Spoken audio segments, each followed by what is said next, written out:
Bismillahirrahmanirrahim, wassalatu wassalamu ala rasulillah. Dans cette vidéo, nous présentons la première partie du chapitre consacré à la cinématique. La présentation se déroulera selon le plan suivant. La cinématique vient du terme grec kinéma, qui veut dire le mouvement. Est une branche de la mécanique qui s'intéresse à l'étude des mouvements des systèmes matériels sans chercher à en expliquer les causes.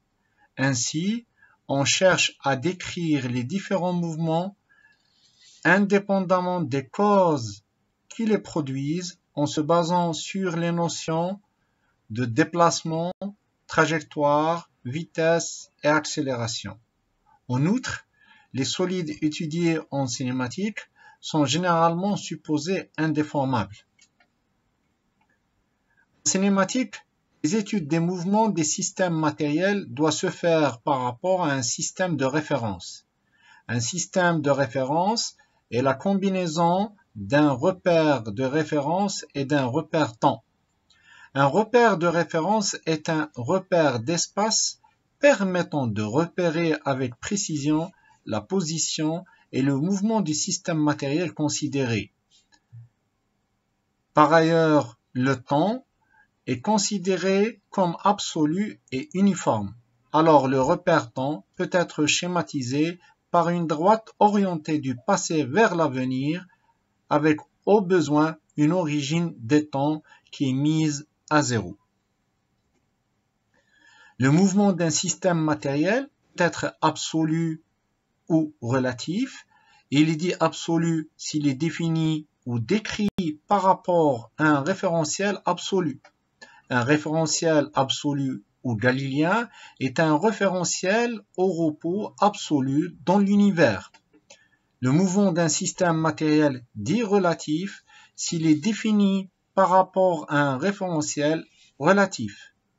Un référentiel en mouvement dans l'univers est un référentiel relatif. À titre d'exemple, prenons le cas d'un voyageur marchant dans un bateau en mouvement par rapport au sol qui est considéré comme étant un repère absolu. Le mouvement du voyageur par rapport au bateau est relatif, par contre son mouvement par rapport au sol est absolu. Bien que les objets réels ont des volumes appréciables et peuvent être considérés comme composés d'une infinité de points matériels, la cinématique s'intéresse à la base à l'étude des mouvements de points particuliers de ces objets. On choisit ainsi des points caractéristiques dont l'étude est simple et ou donne des renseignements pertinents. Ce sont typiquement le centre de gravité d'un solide qui joue un rôle important en dynamique ou bien le point de contact d'un solide avec un autre solide. Si le solide est de petite dimension par rapport à son déplacement et que l'on ne s'intéresse pas à sa rotation propre dans le référentiel, alors on peut se contenter de cette étude du point. C'est le cas par exemple d'un ballon de foot ou d'un obus que l'on peut étudier sa trajectoire dans une première approche comme celle d'un point matériel. D'une façon générale, le mouvement d'un point matériel M conduit à l'étude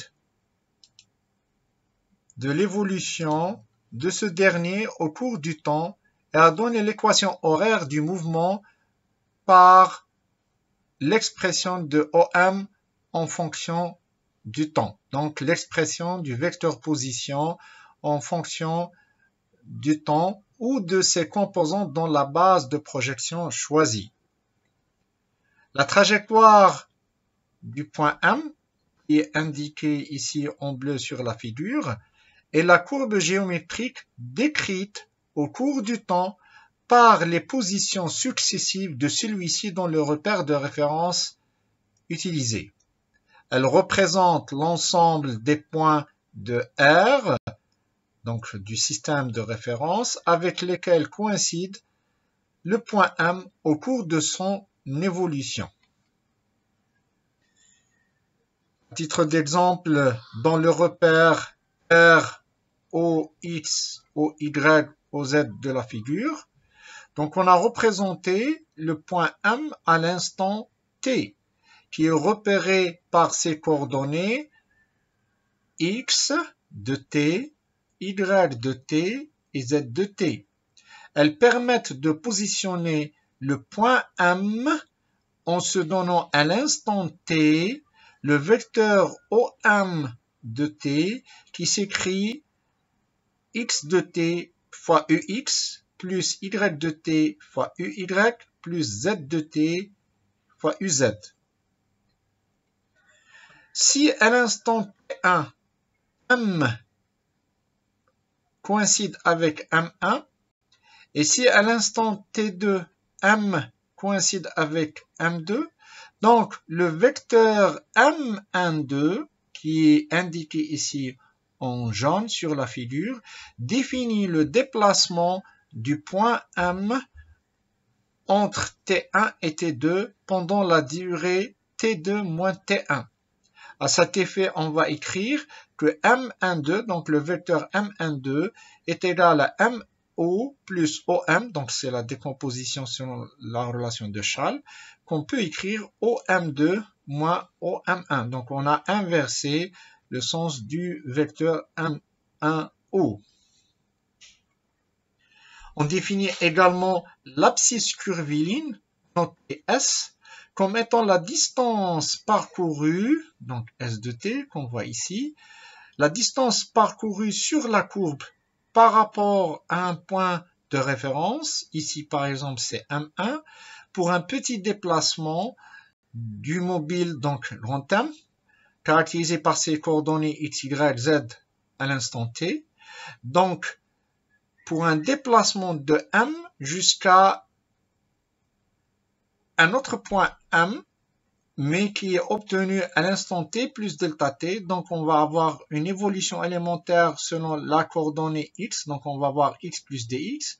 Et une autre évolution élémentaire selon y. Donc, y plus dy. Et une évolution élémentaire selon la composante z. Donc, c'est z plus dz. Ainsi, l'abscisse curviligne est assimilable à un segment de longueur ds qui est égal à la racine carrée de dx au carré plus dy au carré plus dz au carré. Ainsi, la longueur de la courbe parcourue entre l'instant 0 et t va être égale à l'intégrale de ds de 0 à s de t. Donc, ce sont des paramètres à retenir si on veut travailler sur des mouvements courbés, particulièrement dans le repère de Freinet. À titre illustratif, on va analyser le mouvement d'un vélo. En particulier, on va regarder de près les trajectoires ou les chemins suivis par les points A, B et C. Le point A représente la valve du pneu avant, B représente le raccord haut de direction et C le centre de la roue avant.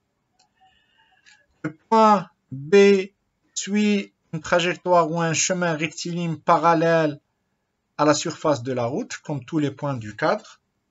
C'est le cas notamment pour le point C, qui est à la fois un point du cadre et représente également le centre de la roue.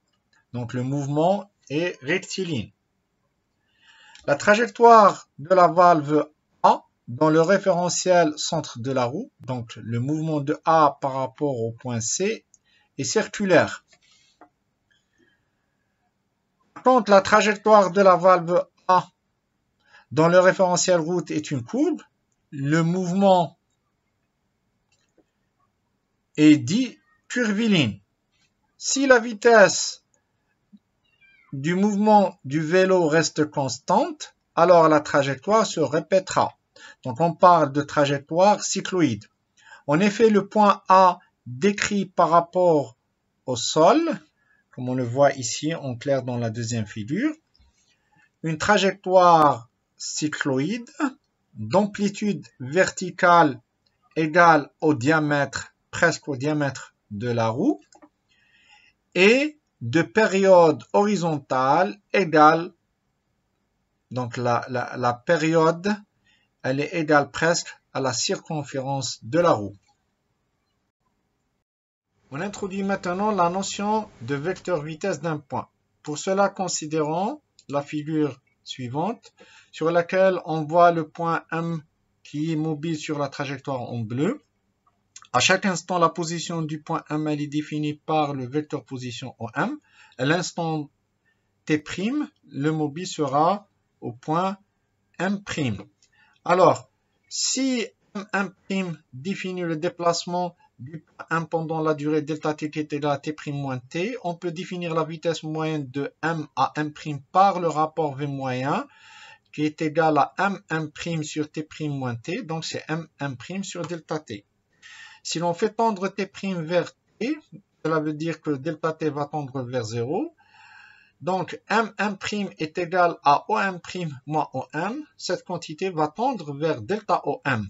Et la vitesse moyenne va tendre vers la vitesse instantanée Vm donnée par l'expression suivante. Donc, Vm, c'est la limite de M' sur delta T quand delta T tend vers 0. C'est égal à la limite de delta OM sur delta T quand delta T tend vers 0. Et on va écrire que Vm, donc la vitesse instantanée du point M, elle est égale à dOm sur dt. On dira que la vitesse Vm du point M est égale à la dérivée vectorielle par rapport au temps du vecteur position OM. Donc la vitesse Vm est un vecteur dans l'espace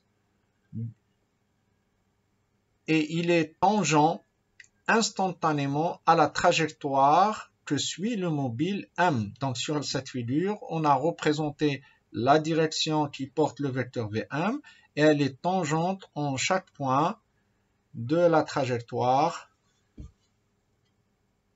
Donc à chaque fois, quand le mobile se déplace le long de cette trajectoire, elle va changer de direction afin de satisfaire la condition de tangence.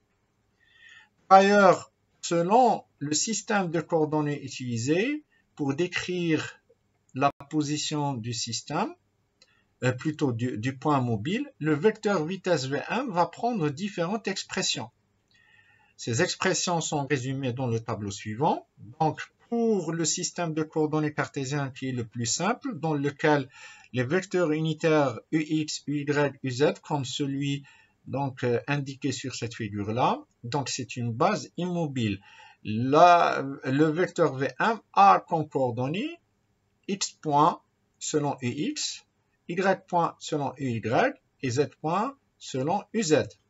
Par ailleurs, dans le système de coordonnées cylindriques qu'on a vu dans le chapitre outils mathématiques, donc nous avons Vm, il est égal à ρ point Uro plus ρ θ point Uθ plus z point Uz. Rappelez-vous que les vecteurs de base de systèmes coordonnées, des systèmes de coordonnées cylindriques ainsi que les autres, polaires et sphériques, ces vecteurs de base sont mobiles. Donc le calcul de la dérivée du vecteur position dans ce cas de figure doit tenir compte du fait que cette base, elle est mobile. En coordonnées polaires, donc c'est en 2D, on a Vm qui est égal à ρ point Uro plus ρ θ point Uθ. Donc c'est un cas particulier des coordonnées cylindriques. Il suffit de mettre z est égal à 0 ou à une constante et z point est égal à 0.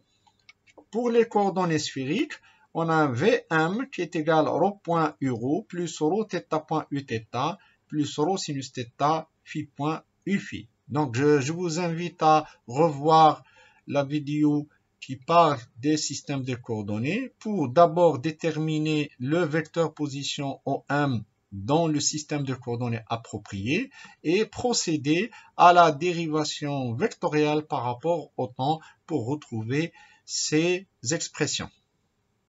On passe maintenant au vecteur accélération d'un point.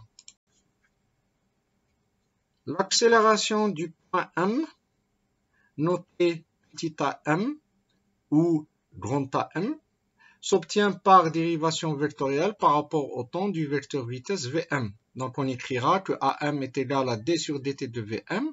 Cela veut dire que c'est la deuxième dérivée de OM par rapport au temps. De façon générale, on peut dire que l'accélération AM mesure la variation de la vitesse. Elle est donnée en mètres par seconde au carré. Elle pointe dans la direction dans laquelle la vitesse varie et sa norme mesure l'importance de cette variation. En tout point de la trajectoire exécutée par le mobile M, l'accélération de M peut être décomposée comme suit. On écrira que AM est égal à AT plus AM. Donc AM est la résultante de deux composantes, l'une tangentielle et l'autre normale. La composante tangentielle, AT, est portée par la tangente en M de la trajectoire. L'action de AT est de changer la norme du vecteur vitesse sans le faire tourner. Par ailleurs, l'accélération normale AN, elle est perpendiculaire à AT. Elle est toujours orientée vers la partie concave de la trajectoire du mobile et elle est orientée de telle façon, elle fait tourner le vecteur vitesse sans changer sa norme. Selon les valeurs algébriques des composantes du vecteur AM, le mouvement du mobile M peut être accéléré, décéléré ou à vitesse constante. Par ailleurs, en fonction des coordonnées utilisées pour décrire le mouvement, le vecteur AM prendra différentes expressions. Ainsi, dans le système de coordonnées cartésiennes, on va écrire que AM est égal à x seconde UX plus y seconde UY plus z seconde UZ. Donc la base cartésienne, elle est fixe, la dérivation, elle est directe. C'est l'expression la plus simple de l'accélération. Dans le cas des systèmes cylindriques, polaires ou sphériques, on a affaire à des bases mobiles.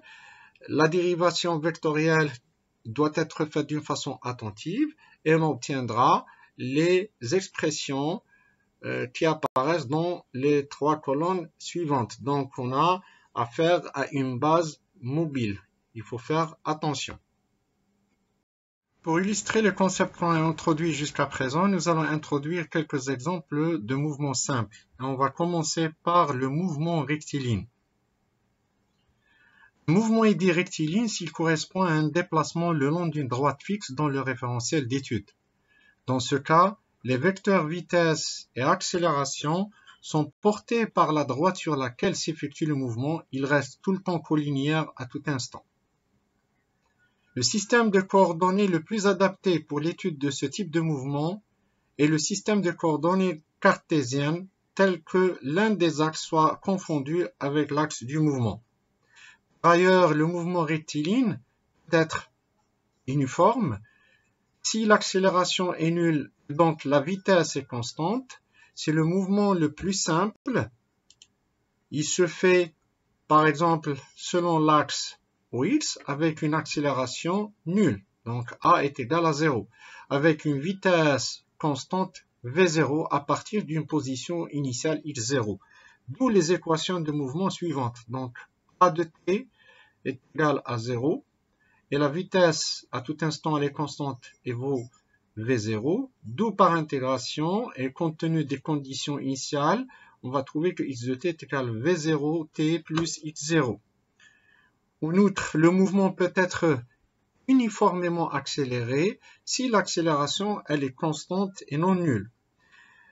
Ainsi, on peut écrire que A de t, donc à tout instant l'accélération est constante et vaut A0. Par une première intégration, on va obtenir l'expression de la vitesse instantanée. On va avoir A0 de t plus V0 avec la condition initiale sur la vitesse V0 est égal, V à l'instant 0 est égal à V0. On intègre encore une fois, on va trouver l'expression de la position le long de l'axe des X. On va trouver que c'est égal à 1,5 A0 t au carré plus v0t plus x0, avec x0 correspond à la condition initiale sur les positions. Sur cette graphique, nous avons représenté les évolutions temporelles de chaque paramètre cinématique. Sur cette figure-là, on a l'évolution de l'accélération. Donc, c'est une ligne droite parallèle à l'axe des abscisses. A est égal à A0. Pour la vitesse, on a une ligne droite inclinée qui coupe l'axe des ordonnées à V0. Donc, ça correspond à la condition initiale V de t est égal à 0 égale à V0. Et la pente de la droite, elle est égale à A. Sur la dernière partie de la figure, on a représenté l'évolution temporelle de la position. Elle est représentée par une branche de parabole qui coupe l'axe des ordonnées en x0 qui correspond à la condition initiale x de t égale à 0 est égal à x0. Et donc l'évolution, elle est parabolique du moment que l'équation d'x de t est égale à 1 demi a0t au carré plus v0t plus x0. En plus de l'allure uniforme et uniforme accélérée, le mouvement peut être accéléré si les vecteurs vitesse et accélération sont de même sens. Le mouvement est dit décéléré ou freiné si les vecteurs vitesse et accélération sont de sens opposé. Dans le domaine industriel, on fait appel assez souvent à un profil de mouvement composite appelé profil de vitesse trapézoïdal. C'est un profil qui assure la continuité en termes de vitesse et permet d'assurer aux machines industrielles un fonctionnement sans avoir des mouvements vibratoires aigus. Il est synthétisé à partir de deux mouvements uniformes et uniformément accélérés. On a d'abord une phase d'accélération uniforme, puis une phase de mouvement rectiligne uniforme à vitesse constante et enfin une phase de décélération uniforme. Comme application, on va considérer la situation suivante. Un point matériel qui atteint la vitesse de 5 cm par seconde en une seconde. Puis ce point évoluera à une vitesse constante pendant 4 secondes, puis s'arrêtera d'une façon uniforme au bout de 10 cm. Les accélérations et décélérations sont supposées constantes. Il est demandé de déterminer les équations de mouvement pour chacune des trois phases du mouvement. Donc, on va analyser la situation. Regardez, le point matériel va atteindre la vitesse de 5 cm en une seconde. Ceci constitue une première phase. Donc, c'est une phase d'accélération qui permet de passer de la vitesse 0, qui est la vitesse de l'arrêt, jusqu'à une vitesse de croisière qui est 5 cm par seconde. Cette vitesse de croisière va être gardée constante. C'est un palier de vitesse qu'on va le garder pendant 4 secondes. Donc, ça va nous donner un mouvement uniforme. Par la suite, on va avoir un mouvement décéléré qui va nous permettre de descendre de la vitesse de 5 cm par seconde à 0. Et cet arrêt, on va l'avoir au bout d'une course qui est de 10 cm. Donc c'est une phase de décélération qui va se faire à une décélération constante. Donc on va mettre en œuvre les différentes équations régissant les trois phases de mouvement du mobile considérées. Pour la première phase, c'est une phase d'accélération dont les conditions initiales sont comme suit. x0 est égal à 0, v de 0 est égal à 0 et on démarrera à une certaine accélération à 1 qu'on va déterminer. L'accélération, comme on a dit dans l'énoncé de cette situation, que c'est une accélération constante. Pour la déterminer, on va considérer que la vitesse évoluera selon une loi linéaire. Donc v de t est égal à 1 de t plus v0, avec v0 est égal à 0. Et on a la condition à la fin de cette phase 1, c'est v de t1 qui est égal à a1t. Mais à t est égal à 1, on va avoir, selon l'énoncé, 5 cm par seconde. Cela va nous permettre de calculer immédiatement a1 est égal à 5 sur 1. Donc, c'est l'accélération de cette phase. La position évoluera selon une loi quadratique qu'on a vue dans la diapo précédente. En remplaçant avec la valeur obtenue pour A1 et les valeurs données de V0 et X0, on va avoir X de t qui évoluera selon la loi 2,5 t au carré. À l'issue de la phase 1, donc au bout d'1 seconde, le mobile aura parcouru la distance x1 qui est égale à 2,5 cm. Pour la phase 2 et une phase de croisière, donc vitesse constante, on va garder la vitesse de 5 cm par seconde pendant 4 secondes. Cette vitesse, donc elle est constante, sa dérivée qui est l'accélération, elle va être nulle. Donc l'évolution de la position, elle sera linéaire. Donc, si on intègre l'équation V de t est égale à 5 cm par seconde, l'intégration va nous donner x de t est égal à 5t moins 1 plus x1. Si on remplace par la condition x de t1 est égal à 2,5 cm, donc position finale atteinte au bout de la première phase, on va obtenir la valeur de x1 et on va donc avoir l'expression de x de t. Donc au bout de la phase 2, donc à la fin de la phase 2, on va avoir x2 qui va valoir 22,5 cm. Donc après ce palier de vitesse qui se termine à t est égal à 5 secondes, on va entamer la phase de décélération avec une accélération A2 qui est pour le moment inconnue et avec les conditions aux limites suivantes. Donc on a au début, donc t est égal à 5, on se trouve à x2 est égal à 22,5 cm, donc c'est la position finale atteinte à l'issue de la phase 2. La vitesse à t est égal à 5, elle est égale à 5 cm par seconde, c'est la vitesse du palier, mais regardez cette vitesse. Au bout de la phase 3, elle va devenir nulle. Donc, on va avoir un mouvement de décélération. On va passer de cette vitesse de 5 cm par seconde à 0. Et cela doit se faire à une accélération constante. Cette accélération A2, qui est inconnue pour le moment, on va l'avoir dès l'instant t est égal à 5. Donc, c'est au niveau de la transition entre la phase 2 et la phase 3. Donc, on a l'accélération d'abord A2 qui est constante.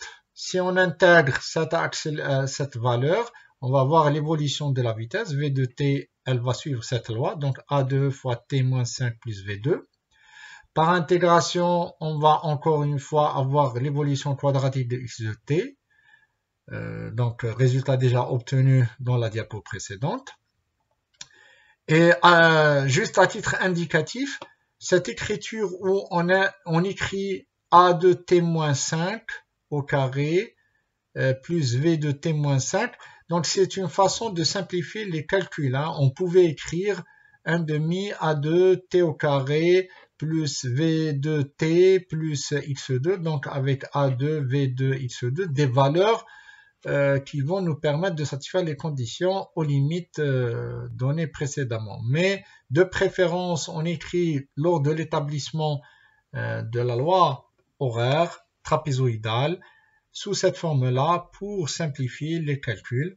Et dans cette phase, donc cette troisième phase, on a la vitesse qui passe de 5 cm par seconde à 0 au bout de 10 cm. Donc cela va se faire à un instant t' qui est pour le moment inconnu. Alors, si on remplace avec la valeur de t' dans l'équation de la vitesse, d'accord, on va avoir vt' est égal à 0, égal à A2 t'-5 plus V2, ce qui va nous permettre de déterminer t'-5 comme étant moins V2 sur A2. Cette valeur sera substituée dans l'expression de x de t. Donc, on va avoir xt' qui va être égal à cette expression-là. Et comme xt' il est connu, plutôt la course entre t' et x2, donc c'est 10 cm, on va utiliser cette information pour déduire la valeur de A2. Donc, on va retrouver que A2 va être égal à moins V2 au carré divisé par 2 xt' moins x2. Donc j'ai dit tout à l'heure que xt' moins x2, c'est une grandeur connue, elle est donnée selon lancée à 10 cm. Donc ce qui veut dire que l'accélération, elle est égale à moins 1,25. Donc cette accélération A2, une fois connue, on peut la substituer dans l'expression de V de t pour avoir l'allure de la vitesse. Donc c'est une ligne droite d'équation moins 1,25t moins 5 plus 5. Et cette phase va durer le temps nécessaire pour annuler la vitesse. Ce temps nécessaire, on va l'avoir comme suit. Donc on va écrire que V de t est égal à 0. Donc on va avoir le temps nécessaire pour annuler la vitesse. Il est de 9 secondes. C'est la durée de la troisième phase. À l'issue de cette phase, le mobile aura atteint la position x de t est égal à... donc on va remplacer par t est égal à 9 secondes et on va retrouver la valeur parcourue par le mobile. Les résultats de calcul sont résumés sur le tableau ci-contre. Et sur la figure, nous avons représenté l'évolution temporelle des paramètres accélération, vitesse et position associés aux trois phases. Donc le profil de vitesse trapézoïdale, on le voit ici. Donc on a une première phase où la vitesse elle est linéaire, puis il y a un palier, puis il y a une phase où la vitesse elle est linéaire, elle est décroissante. Donc on le voit clairement ici dans le graphique d'accélération. On a une phase d'accélération, puis un palier où l'accélération elle est nulle. Enfin un troisième palier qui correspond à une décélération. De point de vue position, on a la première phase qui évolue selon un profil parabolique. Ensuite, on a la deuxième phase qui est linéaire. Et enfin, une autre phase quadratique. Un autre mouvement simple qu'on va voir est le mouvement circulaire. La définition, c'est un mouvement plan. Et l'utilisation des coordonnées polaires dans le plan du mouvement s'impose comme illustré sur la figure ci-contre. Donc on prendra le centre du cercle comme origine du système de coordonnées polaires. On notera que oméga est égal à la dérivée par rapport au temps du paramètre angulaire θ. Donc oméga est appelé pulsation ou vitesse angulaire. En tenant compte que ρ et z sont constants, eh bien alors ρ est égal à r et donc on peut écrire directement que le vecteur position m est égal à r ρ, avec uρ et le vecteur radial de la base polaire. La dérivation du vecteur OM par rapport au temps va nous permettre d'avoir le vecteur de vitesse instantané. Il faut tenir compte du fait que la base polaire elle est mobile. Donc quand on va dériver r UR, d'abord r est une constante, elle sort de la dérivation. Donc la dérivation de uρ par rapport au temps va nous donner θ.uθ. Donc on va remplacer par oméga qui est donc la dérivée de θ par rapport au temps. Si on dérive encore une fois la vitesse par rapport au temps, on va obtenir l'expression de l'accélération instantanée du mobile m. Encore une fois, il faut faire attention au fait que la base polaire, elle est mobile. Donc, la dérivation de la vitesse Vm qui est r oméga uθ va être faite en deux temps. D'abord, le r, on le fait sortir de la dérivation parce qu'elle est constante. Donc, il nous reste entre parenthèses oméga fois uθ. Donc, c'est le produit de deux quantités variables. D'abord, il faut dériver il y a le oméga qu'il faut le dériver par rapport au temps et également uθ qu'il faut le dériver par rapport au temps. Donc, on a r oméga d sur dt uθ plus r d sur dt oméga uθ. Donc, la dérivation temporelle du vecteur de la base uθ va nous donner directement moins θ.euro qui est donc égal à moins oméga euro. Donc ça va nous donner ce premier terme. La dérivation par rapport au temps de oméga va nous donner oméga point qui est l'équivalent de l'accélération angulaire. Donc c'est θ seconde. Donc qu'est-ce qu'on observe? On observe que l'accélération instantanée du mobile m ou du point matériel m a deux composantes. Une composante radiale qui est moins r oméga au carré et une composante tangentielle r oméga point. Donc cela constitue les deux composantes normales et tangentielles de l'accélération. Par ailleurs, si l'on considère les deux composantes, en notant que la vitesse tangentielle v elle est égale à r oméga, donc on introduit le petit v qui est égal à r oméga, c'est une vitesse tangentielle instantanée du point m. On va pouvoir écrire que l'accélération m, elle est égale à moins v au carré sur r fois euro plus dv sur dt fois uθ.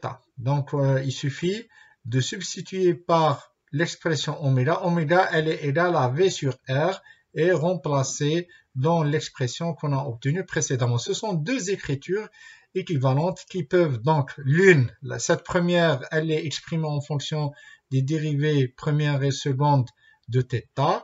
Par contre ici, c'est par rapport aux dérivées première et deuxième de la position du module de la vitesse. Donc on a ici la vitesse au carré sur r et là c'est la dérivée par rapport au temps du module de la vitesse. Donc ce sont deux écritures équivalentes qu'on peut rencontrer dans la littérature. Alors, juste une remarque, si on a une vitesse de rotation constante, on va avoir une accélération angulaire qui est nulle. Donc on a affaire à un mouvement uniforme. Donc θ point égale à une constante, donc oméga une constante. Alors ce terme-là qui est le long de uθ va être nul. Il nous reste uniquement que la composante radiale, donc moins r oméga au carré UR, qui est équivalent à moins v au carré sur r fois euro. D'accord? Donc on a uniquement cette composante radiale. De même, on peut avoir une accélération angulaire, donc θ point qui est constante, et dans ce cas-là, on a un mouvement uniformément accéléré. Donc les deux composantes radiales et tangentielles sont présentes. En outre, on peut avoir un mouvement angulaire ou circulaire décéléré, freiné, si l'accélération angulaire elle est constante et non nulle. Donc ce sont des cas équivalents au mouvement linéaire, mais qu'on retrouve les mêmes caractéristiques pour un mouvement circulaire. Donc ce sont des descriptifs de la nature du mouvement circulaire.